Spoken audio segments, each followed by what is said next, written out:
కొన్నిసార్లు తెలియకుండానే మ్యాచ్ అవుతూ ఉంటాయి కదా. ఆ టైంలో మీకు నాకు తెలిసి రామ్ చరణ్ గారి ట్రిపుల్ ఆర్ లుక్ మీకు తెలియదు, ఆ టైం కి రిలీజ్ అయ్యి ఉండదు, మీరు మేక్ ఓవర్ స్టార్ట్ చేసినప్పుడు, ఆ ట్రాన్స్ఫర్మేషన్ స్టార్ట్ అయినప్పుడు. బట్ సేమ్ సిమిలర్ ఉన్నాయి, చూసారా మీరు? ఆ మీసం ఇప్పుడు ఆ సినిమాలో మీకు ఆ క్యారెక్టరైజేషన్ లో అదే లుక్ కనబడుతుంది. Okay, you will watch it, it will come out in some time. You will see that why I did that, what is it, and fruits gure I'll hopefully wear it very soon. Yeah, అప్పట్లో అకాండ్ గోడా అని ఒక title ఏదో వచ్చింది. గోడా, yeah, that one. Yeah, అదే గోడా means in underworld it means gun. గోడా అంటే గన్ అండి. Gun in underworld it means గోడా means gun. గుర్రం రాదా? గుర్రం అనుకున్నాను. గోడా in underworld it's called gun. Okay, that's why that's the story of a gun. How it travels from 1980s to this present.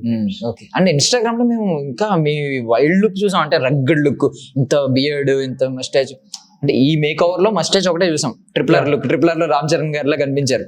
ఇంత బియర్డ్ వేసుకుని కూడా ఒక లుక్ ఉంది, అది కూడా మేబీ లాక్ టైం లో నేను ఏదో టైం పాస్ చేస్తున్నా అనుకుంటే ఫోటో పెట్టాను. మేము ఎక్స్పెక్ట్ చేసాం, ఓకే ఏదో సంథింగ్ ఒక మూవీ ఉంటుంది, మనం ఒక 1 or 2 years లో అది మన ముందుకు వస్తుందని మేము అనుకున్నాం అనమాట ఆ టైం. ఓకే. సో కొంతమందికి రైట్ చేయాల్సి ఉంటాయి కదండి, లైక్ ఇప్పుడు ఏమన్నా లోకి వెళ్తున్నప్పుడు సెంటిమెంట్స్ ఇలాంటివి ఉంటాయి కదా, మీకు ఏమన్నా అలాంటివి ఉన్నాయా? అంటే ధోని గ్రౌండ్ లోకి ఎంటర్ అయ్యి ముందు ఇలా చూసుకుంటే వెళ్తా ఉంటారు, మనం చూస్తే కొంతమందికి ఒక్కొక్క సెంటిమెంట్ ఉంటుంది. I have a small prayer which I say to myself. ఏంటండి? I have a small prayer, I say that to myself. చెప్తారా?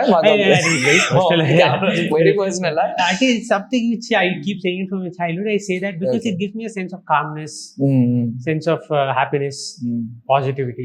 ఓకే. అంటే ఫన్నీ నోట్లో అంటున్నారు, మీరేమనుకోవద్దు. అదే నువ్వు నాకు నచ్చే సినిమాలో దేవుడా ఓ మంచి దేవుడా అని చెప్పి వెంకటేష్ గారు అంటారు.